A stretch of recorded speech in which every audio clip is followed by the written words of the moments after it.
All right, Paddington returns to Peru, but is this the origin story you're all hoping for? Let's talk about Paddington in Peru.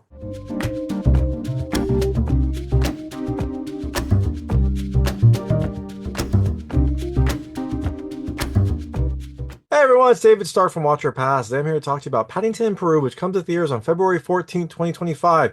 It is the third entry in the Paddington franchise. It is the first non-numbered entry. There's Paddington, then there's Paddington 2, and now there's Paddington in Peru. I guess it rhymes, so that's good. But this movie is kind of an origin story slash coming home story for Paddington Bear. Is this movie worth your time? Is this worth watching? My hot take is I think you should watch it later. I liked it. I thought it was entertaining. I thought it was funny. I thought it was like a cute Paddington origin story with a sugary sweet message, a good cast, and a dash of humor. But I didn't really love this as much as I expected to. It was a little bit slow. It had a little bit of a convenient story. But I think if you are a Paddington fan, you will probably like this a lot more. I haven't seen Paddington or Paddington 2, so there was a certain amount of love reverence for this series that I didn't get, but overall, I think it's fine. I think it's enjoyable. I think it is sugary sweet. So if that is what you're looking for, you should check it out. But I think you should wait for it to come to streaming or on demand. But and you might be asking, like, hey, it's a kids movie. Is this okay for kids? Yeah, it is perfectly fine for kids. There's like a tiny, tiny bit of rude humor and a little bit of action, but nothing objectionable. It's fine for all kids. Like Paddington is a sweet, lovable character. He is very polite. He is very kind of like well-meaning. So I don't think this would be objectionable to any children. And also, you might be asking, if I go see this, should I wait till the end? Yes, you definitely should. There are two stingers. There is a credit stinger. There are scenes that play during the credits, and then there is like a stinger scene right after that, right at the start of the credits. Definitely see that. And then there is a post-credit stinger that is not that great. But hey, if you're already there, you might as well wait. I don't actually think it's worth waiting for that last little bit, but it relates to a previous scene, so it might be fun, especially if you're a big Paddington fan. So there you go. That's all the main information. Now, all that being said, I'm going to tell you a little about the film, a few things I like, a few things I didn't like, and then really quickly go into a recap. So as you can imagine, there will be spoilers in the recap section. If you don't know what happens in this movie, and you might not, there are some surprises. There's some origin story information. There's some stories about Paddington's past that we find out along the way. I would turn off when you get to the recap. Before that, though, I'll keep it vague. I'll keep it spoiler free. I'll let you know when I get to those spoilers. So, in Paddington, Peru, you have Paddington. He is happily living in London with the Browns, but an urgent message makes him go back to Peru to reconnect with a family member and maybe find out a little more about his past. So, things I liked about this movie. The first, it's sugary sweet. It's very cute. It has like a charm and a positivity that seems to be missing from a lot of movies today. It was a nice little change. It is very just kind of like lovely would be a good word. Second thing I liked, it's funny. It has several funny moments, not like crazy laugh out loud moments, although there are some of those, but it has a really nice, like, good sense of dry British wit, which I think is what it's going for. It feels like a British movie, so it's fitting that the humor would kind of match.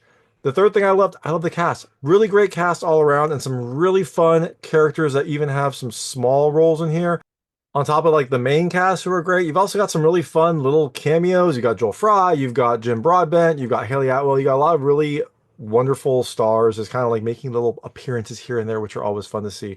And the last thing I love, I like the animation. Paddington is expressive and never really distracting. He kind of fits right in with the mood and the rest of the cast. It is fun to see. He seems like a fully realized character, and that's always important in a big movie. So, all that being said, things I didn't love as much. The first, it's kind of slow. It's a little bit of a slow journey. I mean, Paddington is not a rushed character, although sometimes he does rush strangely in here. But overall, the movie feels a little slow, feels a little laid back in its pace, which is probably okay for a kid's movie, but made me hope for the next thing to happen occasionally. The second thing I didn't love as much, I'll just say, like, it's fine. Like, the story's fine, and nothing really kind of like stands out about it. Nothing that stands out about the story. Maybe again, this is because I haven't seen Paddington 1 and 2, so maybe I didn't get as much from it. But overall, it is not super memorable. It has plenty of moments, but it's not like something that's gonna stick with me. And the third thing I didn't love as much, I'll call it music. There is like one musical number. I was like, oh, this will be fun. There'll be like some musical pieces here and there. It'll kind of mix it in like a lot of kids' movies do. Nope. There is one musical apart. It is well done. I enjoyed it, and then you never see it again. So that was a little weird. I was like, hey, two or three songs, little musical numbers here and there. They have plenty of talent to do it. Antonio Banderas could have sung a little bit. Olivia Colman sang one song. She could have sung another. I'm sure, some of the other characters would have fun singing a little bit. So it was a little bit strange. And the last thing, I'm not going to say I didn't love it as much. I'll just say this was a little bit more neutral. Uh, there's a little bit more religion in this than I expected. It's not like over the top, but there were more religious references than I expected in like a kids movie, especially like a mainstream kids movie. So again, it's not terrible and it's not something like I didn't love or hate. It was just something that kind of like stuck out to me. So all that being said, Paddington Peru comes to theaters on February 14th, 2025. I think you should watch it later. I think you should wait for it to come to streaming or on demand. But if you do see it, if you're a big Paddington fan and you want to check it out, let me know what you think. Let me know what you liked and didn't like. I'd love to hear it.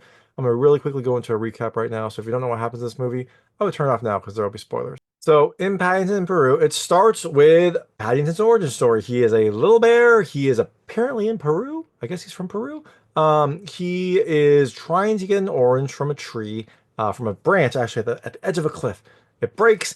He falls off the branch, doesn't get the orange, falls into a river, and gets washed away. Eventually, gets saved by Aunt Lucy. So that's how Paddington and Aunt Lucy met. Then we fast forward to present time where Paddington is in London and he fortuitously just got his passport because the next thing we hear is that Aunt Lucy, who was at the, I guess, retirement home for old bear or something like that, is not doing that well in Peru and Paddington has to come and see her. So Paddington packs up quickly, and the rest of the Browns come too because they are in need of a family vacation. They are all growing up. They're kind of growing apart, as happens when you get older. And so they all decide to go to Peru to have a fun family trip. So they jet off to Peru and head to the home for retired bears. But after they get there, they meet with the Reverend Mother who tells them that Aunt Lucy has just left.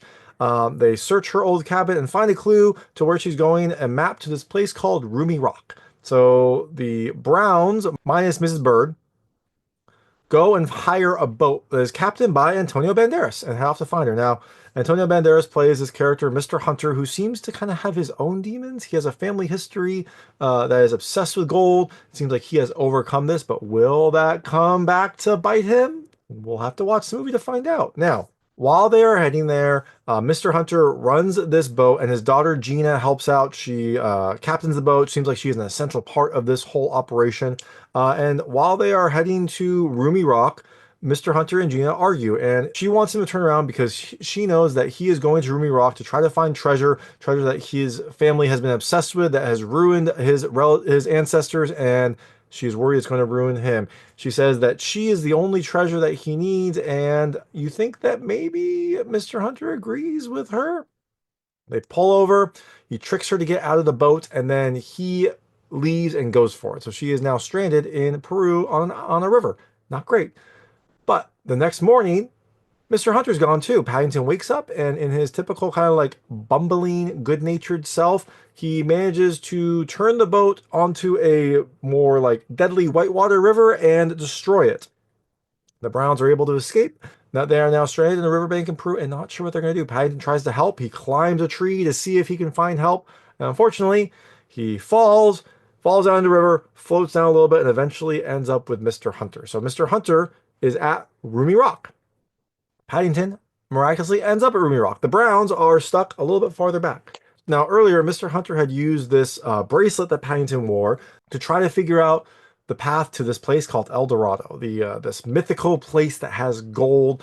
They think that that is where Aunt Lucy went, and they think that Paddington's bracelet is the key. Now, Mr. Hunter had decoded that, and apparently it said that the bear will lead the way or the bear is the key, something along those lines. But that's all they know. He doesn't really know what else, so he's hoping that Paddington knows. Paddington doesn't, but while Paddington is trying to figure out, he accidentally hurts himself and roars and hears something back. And he remembers that his Aunt Lucy used to tell him that if he was ever lost, he should just roar and she would roar back to him. And so he thinks, this is Aunt Lucy.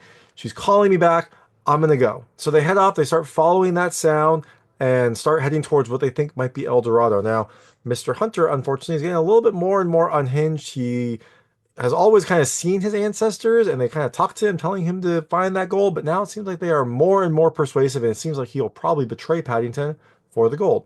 But Paddington doesn't know this. He wants to trust Mr. Hunter, so they keep looking and eventually make it to El Dorado. Now, meanwhile, Mrs. Bird, who stayed back at the Old Bear retirement home, thinks something fishy is going on. Eventually, she finds a secret surveillance room that the Reverend Mother is using to monitor the Browns' progress, and she sees that the Browns might be having problems or a little bit off course.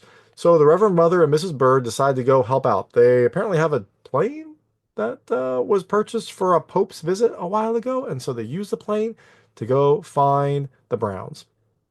Now, the Reverend Mother uses a tracker and finds the Brown family and Gina who caught up with them. They are all following Paddington's trail, but eventually they hit a snag. There was a rope bridge that Paddington and Mr. Hunter had crossed, and then Mr. Hunter, not wanting anyone to pursue, not wanting anyone to find the gold, cut that rope bridge. That is where the Browns and Gina are, and that is where they get discovered by the Reverend Mother and Mrs. Bird. So everyone gets in this plane, and they keep going and look for Paddington. Now, meanwhile, Paddington and Mr. Hunter have made it to El Dorado. Paddington roars at El Dorado to try to find Aunt Lucy, but he realizes it's just an echo. All he's been hearing is an echo from El Dorado. Great acoustics, really great acoustics to have that kind of I mean, good vocal cords on Paddington to be able to project that much, and also great acoustics on El Dorado to be able to reverb that back to Paddington. So, but unfortunately, he thought he was following his Aunt Lucy, but she isn't there. But he thinks maybe she's in El Dorado. Maybe for some reason she just found there, and now he needs to go in. So they start looking to see if they can get through to El Dorado, and eventually Paddington finds a slot to put a coin in, or some sort of trinket from his bracelet. But then he gets betrayed by Mr. Hunter. Mr. Hunter wants the bracelet. He wants the gold all to himself. And so Paddington runs from Mr. Hunter as Mr. Hunter tries to take that bracelet and maybe hurt Paddington. But as this is happening, the Reverend Mother and the Browns and Mrs. Bird show up. They come in, they stop Mr. Hunter, but then we find out that the Reverend Mother has a gold secret tattoo. Mr. Hunter had one. It's his family's kind of like crest. The Reverend Mother has it too. And we find out, plot twist, dun dun dun dun, the Reverend Mother is Hunter's cousin Clarissa. Okay, sure. She wants the gold and is holding everyone at gunpoint. She has Gina captured, she tied her up, and now she is threatening to hurt Gina if Hunter doesn't give up the bracelet that he took from Paddington. So Hunter has the bracelet that he can use to get into El Dorado, but cousin Clarissa has his daughter, and she is going to hurt her unless he gives her the bracelet. So Hunter tries to stop her. He's like trying to persuade her not to hurt his daughter. And they're like, dude, just give her the bracelet. But then eventually Hunter tricks Clarissa and knocks her out, which is good. But you're like, dude, Hunter, you should just give her the bracelet because your daughter means more to you, blah, blah, blah. But he doesn't do that. He knocks out Clarissa. But then he gives the bracelet to Paddington and he says all the treasure he needs is right here. So very convenient character turns. Mr. Hunter was about to hurt Paddington to get that. But now he quickly changes, gives Paddington back the bracelet, and says all he needs is his daughter, which is what she said earlier anyways, but I guess now he finally realized it when he was so close to his dream. And also Clarissa just like apparently engineered this whole thing. She was looking for the gold. She realized bears might be the answer, so she started the retirement home for bears and eventually found Paddington and used that to get someone to come here to eventually find El Dorado. It is a very, very complicated plot. Lots and lots of years, but I guess it eventually worked, so sure. So now Paddington has the bracelet, uses the little like gem thing to open the gate, and now they are in El Dorado, and it's a beautiful field full of orange trees. And it turns out the gold of El Dorado was actually just oranges, thousands of perfect oranges, delicious oranges, but still oranges. Now imagine if they were eggs. Think of how valuable this would be if it was all eggs. And for those who are watching this later, it is early 2025. Egg prices are going way up, so that is where the egg reference is. So, El Dorado is apparently manned by a family of bears, probably diabetic bears, because all they do is eat oranges, but hey, they seem pretty happy. It is a beautiful, beautiful valley. This is apparently where Paddington is from. There's a lake in the middle. It's open. There's tons of orange trees. This is where El Dorado is. And also, it seems very visible. Like it's supposed to be a secret place, but like if you look up, it's sky. So any plane flying over would see this beautiful lake and be like, huh, I wonder what that is. Anyways, it's apparently a secret city. They finally found it. It is manned by bears who grow oranges. Now, Paddington is from here originally. This is originally where he was from. He was trying to get an orange, I guess, on a cliff for some reason and fell out. And that is where he eventually met Aunt Lucy. But all the kids from El Dorado have a bracelet. Well, it's an anklet when they're younger. Eventually, it turned into a bracelet that tells them how to get back. But it's written in a secret code, which I don't know how useful that is for the kids. They're going to get this bracelet that they can't decipher, and they're supposed to figure out how to get back to El Dorado from this cryptic messages being like the bear will lead you. Doesn't make the most sense, but that is the story here, and they're sticking to it. So Paddington comes here. He finds his tribe. They tell him his bear name. He talks to them in bear.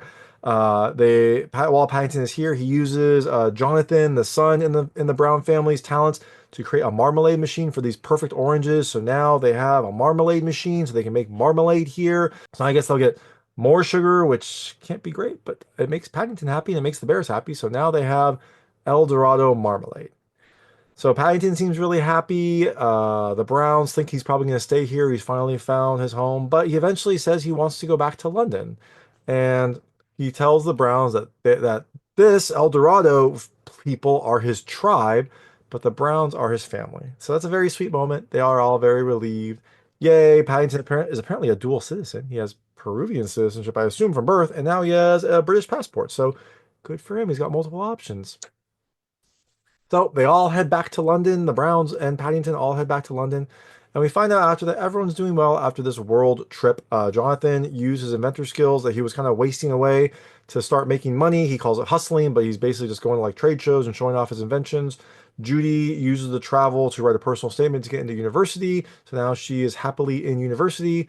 Mary is painting again. She was painting sad pictures about like how sad she was her family was growing apart, but now she is painting like happy pictures about growth and flying and like her spreading her wings. So yay.